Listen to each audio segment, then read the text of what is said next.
Welcome, everyone. Thank you for joining this session. Really great to see a good, nice group of people. My name is Hakan. I'm co-founder and CEO at BoltInsight.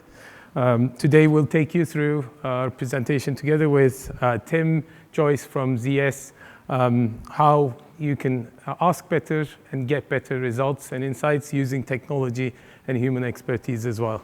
So quickly about who we are. We are BoltInsight.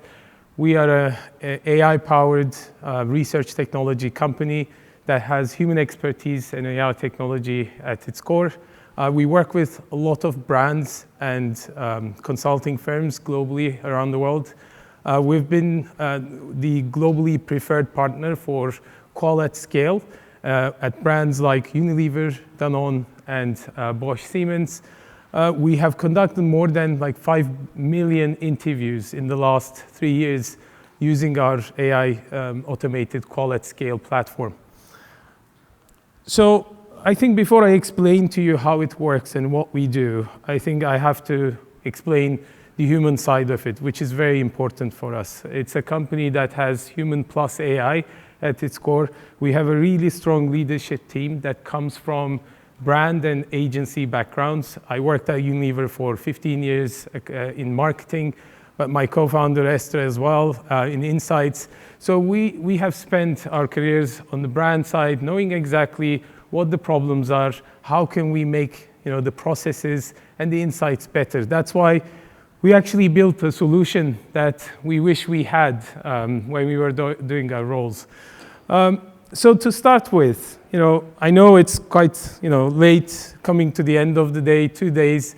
Maybe we should do a quick exercise. So let's imagine, you leave the venue, you go home to your partners. Hopefully, it's you order food, dim the lights, open up a wine. Maybe you get closer to your partner. Just imagine. Don't be shy. It's okay. So you get closer. And then you ask, how much do you love me on a scale of 1 to 10? Would you do that? Hopefully not, right? Because as human beings, we understand each other through conversations. And that's why we believe in that, and that's why we built BoltInsight, BoltChatAI, our new platform, AI automated qual at scale, to bring conversation back to research, actually. So if you think about it, history of research, we had door-to-door interviews, phone interviews, and then in early 2000s, pretty much everything became online surveys, which are, if you think about it, it's like a blind box ticking exercise. We lost the conversation in understanding human beings.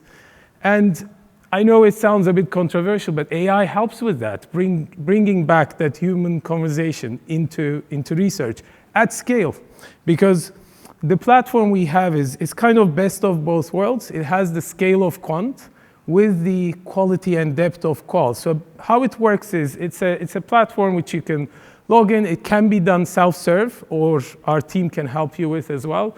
But basically, you just give AI the target audience definition, research objective, a paragraph, and then it understands and creates a discussion guide for you, which can be customized. You can add questions, you can add stimuli, photos, videos, website links, and then our system can recruit participants for you through the automated connections we have with panels. But then AI interviews people. So these are multimodal interviews. It's like WhatsApp Messenger type of experience. It happens on a mobile browser. So AI understands what people say, asks questions, probes deeper, uses even expert techniques like projective questions, personification, really tries to get to the bottom of the insights. And it can speak to people as well. So voice-to-voice interviews are possible. People can respond with videos, photos, voice notes. So it's a really great way to capture depth and human insights at scale. So obviously, because it's AI, it works in 50+ languages, in 50 countries. It can speak to people in local language, local context, and can talk to hundreds of people at the same time, and then generate reports. This happens as long as it's not a super niche target group, like 5% and higher incidence rate. You get your report in 24 hours. This has executive summary, key insights, open-ended analysis, topic analysis. It even generates consumer personas. You can ask your AI moderator further questions to customize your report, do further analysis, ask for charts. So it's a really powerful platform. So the use cases are, really wide, especially in the exploratory phase. You can understand new markets, new consumer habits, test your concept ideas, advertising ideas, show it to people, get feedback, understand human sentiments. When you use it together with social listening, for example, it becomes active listening because you can talk to people crossing your brand and category context so that you don't only hear about, gross negatives and gross positives, but really about your brand, your competitors, and your category as well. Quick video on how it works on the consumer side so that you really understand the experience. This should normally have a sound, but it's okay. So basically what you see is it happens all in a mobile browser. Since taking these vitamins, I definitely say my body feels more healthy. I used to feel quite fatigued in the morning, and like I said earlier, I used to get headaches quite often. So people can respond with videos. They can upload photos. So here this gentleman uploads a photo of a Boots vitamin, and AI actually immediately understands in real time what's on that photo and responds accordingly, saying it seems like the images show a bottle of Boots vitamins, and then ask questions about it. So my last purchase, I actually went in store to Boots. I'm very lucky that I actually live quite close to my local store. So it's sort of now in my routine. Whenever I notice that I've only got 2 or 3 tablets left, I will actively make the choice to go down to my local shop and I will purchase a new bottle of the daily vitamins that I use.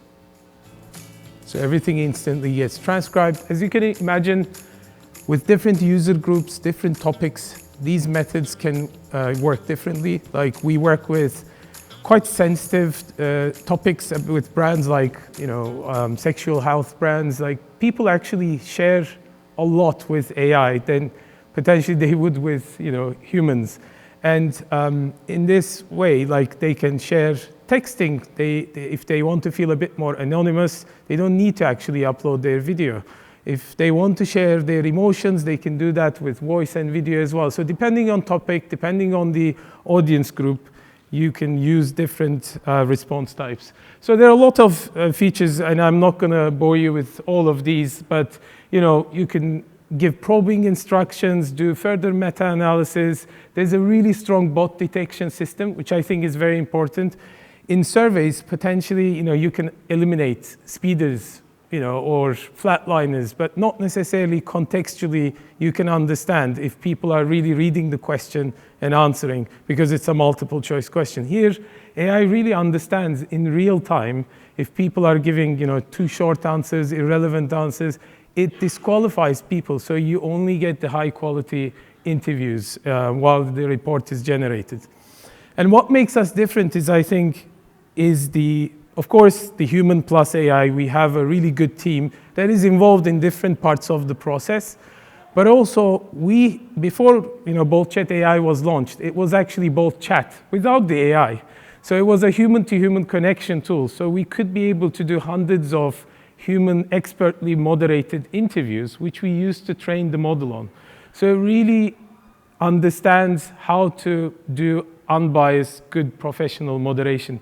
It's funny, my mom used to say, when a guest comes to your house, you don't ask them, would you like to drink something? You should ask them, what would you like to drink? Because although they sound very similar questions, they can lead to 2 different answers. So these are not super tangible things that you would see at first sight, but throughout the quality of the moderation, it becomes very important. So we actually ran a study. Devil is in the detail. You understand better when you compare different AIs together. And also when you test it with the outlier cases. So what we've done is we really try to push it to the limits. And when AI was asking questions, we were answering like, do I have to answer that? I don't know. So what we've seen is in our model, AI really tries to build empathy and tries to rephrase the questions to get the answers. Whereas in another chatbot, what we've seen is it's just like firing questions one after the other. When I say, I don't know, do I have to? It asks the next question. So although these look similar, they're actually not the same. So it all goes down to how do we add the human expertise together with the AI to achieve the best results. So with that, I'll hand over to Tim to take you through one case study that we worked together on. So with that, Tim, thanks, like Hakan. to come to stage. Appreciate it. So Hakan kindly asked me to come up and share a real client case example. Man, thank you.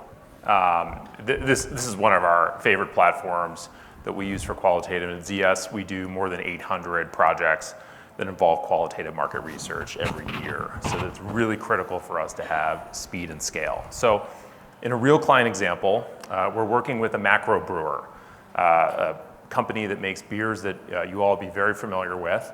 And they came to us with a really important question from the CEO that needed to be answered in just a matter of weeks. And that was, why are consumers drinking less alcohol? And we needed authentic answers, real answers from consumers, not things that are canned or things that consumers think are socially acceptable to say, but we really needed to deeply understand why. Why is this behavior shifting over time? And so our question was, what's changing? Is it your number of occasions? Is it the people? Are you just leaving the category altogether? Or is it the number of servings you're having when you're enjoying adult beverage, shall we say? And so we engaged BoltChat to go out and answer this question preliminarily before we launch into a big quantitative study, in part to make sure that we're asking the right questions and we're using the right language when we're talking to consumers, and that we're playing back to them in an authentic way the real reasons this behavior might be shifting. So before we go quantify, and I just want to talk about what this experience is like, and I'll show you some of the results in a moment. You all will not be surprised to hear that this is fast. So to conduct several dozen one-on-one, very rich consumer qualitative interviews with what I consider to be outstanding results, we put this into programming on Thursday, and we had a report on Monday. So very, very quick turnaround time. And we were talking to a wide swath of consumers, over 21, of course, men and women across the United States, and folks that enjoy beer, wine, and spirits, but have reduced their consumption over the last year. And these are 30-minute chats in a day of fielding. The thing we noticed first when we started working with BoltChatAI, sorry, is the addition of expertise.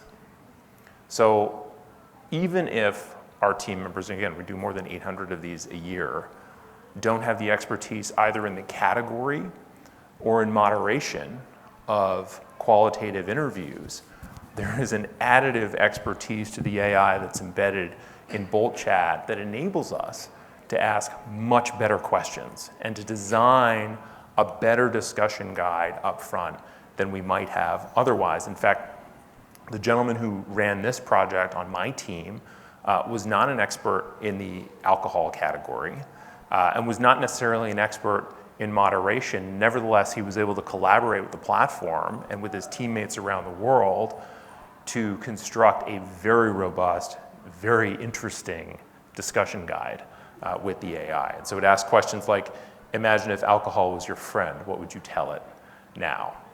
I'm not a moderator. Maybe that's a standard type of question, I don't know, but we thought that was very clever and insightful, and it was a recommendation from the AI.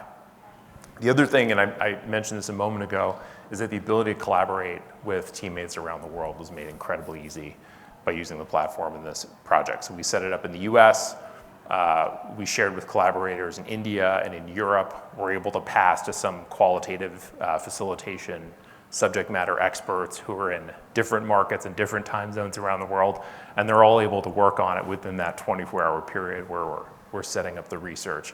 And they're able to push it for launch really within a day. We could have pushed go in a matter of minutes, yeah. Really. The setup is extraordinarily easy. And just to be clear, the AI is writing the discussion guide based on our brief. And then we're able to moderate and contribute to it. We're able to bring our own expertise where we have it and a human element into that discussion guide to really shape what's going to be asked. And then, of course, like having a flexible environment. One thing that we love about this is we're able to build trust. So if we see that the discussions are going in a direction we don't like, we can modify on the fly.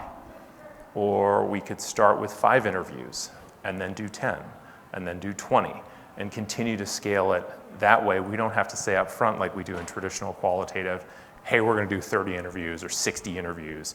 We can start small, build that trust, make sure we're getting the results we want, and then scale it as we go, which is a big differentiator for us. We heard, early on from consumers in this study on alcohol that a lot of it was driven by life stage. Well, I've got kids now. I don't really have time to enjoy beer during the week, so I've really relegated my drinking to the weekends.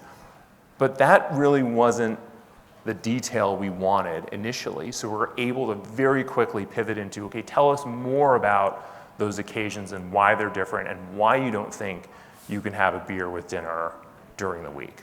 So we learned more about the occasions, and we got, frankly, a lot of depth. We heard health reasons, budget constraints, lifestyle choices. There's a quote here, I'm finding my social interactions and relationships are much healthier now because I'm meeting people in healthier environments. So this is someone who's making a significant lifestyle change to reduce their consumption. We also found that there's this sort of confessional effect when chatting with an AI. The consumers seem to be more open than they are with a human moderator. And this is surprising. I know a lot of really great moderators who are supremely talented. But at the end of the day, the consumer is either sitting up on a Zoom, looking at themselves, thinking about how they look, or they're in a central location being tested. They're on stage a little bit. And I saw, in your video, Hakan, when that gentleman was on his couch, chatting, communicating in what now for most of us, I think is the most natural and open way we communicate, which is texting on a messaging app. Maybe that's not a good thing, but it's certainly very conducive to consumers sharing what they're really thinking and what they're really doing. Tim, just to add, some other teams at ZS actually use it even for healthcare practitioner interviews. That's right. Normally, doctors, they actually hate being interviewed while they're in the hospital trying to service, the clients. That's right. This way, they can actually do it when they have free time. So there are interesting cases where you can take the advantage of AI to get to people when they're actually relaxed and more open to talk. Yeah, and I think that's the benefit of doing asynchronous research in general as well on the consumer's own time when they want. Okay, it's Monday morning. What do we got? We log into the platform, and we've been reading some of the responses and verbatims that have been coming through over the weekend. We have a full decomposition of the drivers of reduced alcohol consumption for this population that we've studied. And we have not only the sort of summary of responses, but also the verbatims connected to it. We've got that traceability back to all the verbatims. The algorithm that's synthesizing all the responses is not hallucinating. It's saying, look, here's the evidence right there in the platform. Of course, we're getting, and I don't expect anyone to read this, but we're getting tons of synthesis, content that we can bring back to our client, storytelling frameworks that we can use to help explain what's happening here with the consumer and why they're changing this behavior. This was fun. We got personas. Yeah. That was sort of unexpected. It wasn't something that we were really looking for necessarily, but it was tremendously valuable to start to have a hypothesis about which segments are changing behavior and why, and how consumers are clustering around different behavior changes as it pertains to alcohol consumption. And then, last, just again, the synthesis, the insight traced directly back to the verbatim. And again, I apologize, it's way too small to read. But what this is doing is this is providing us with the direct evidence And we can go back to the interview itself if we really want to, or if there's voice or video or images that have been contributed in the course of the interview, and we can provide those as direct evidence of the insights that we're getting, and that's tremendously powerful when we're trying to tell the story back to our client organizations. And you could be able to still ask questions to the AI if you want further evidence. Give me the verbatims, quotes where people mentioned XYZ, and it just immediately pulls those up. Or even you can become a bit more creative. Can you, based on these, can you come up with campaign ideas or further charts or analysis? All that is as well possible. Yeah, the streamlining, the sense, we would usually spend a couple weeks synthesizing this many qualitative interviews into a full report. Now our team is generating charts, stories, ideas for our clients in a matter of minutes using the platform. It's a big change. Wonderful. Thank you, Tim. My pleasure. So if you want to scan the QR code for booking live demos, listening to further case studies, please do so. And we're just outside, down the hall on the right. If you want to see in detail the live demo of the product, we're here. Thank you so much, Tim. It was a pleasure working with you as always. Yeah.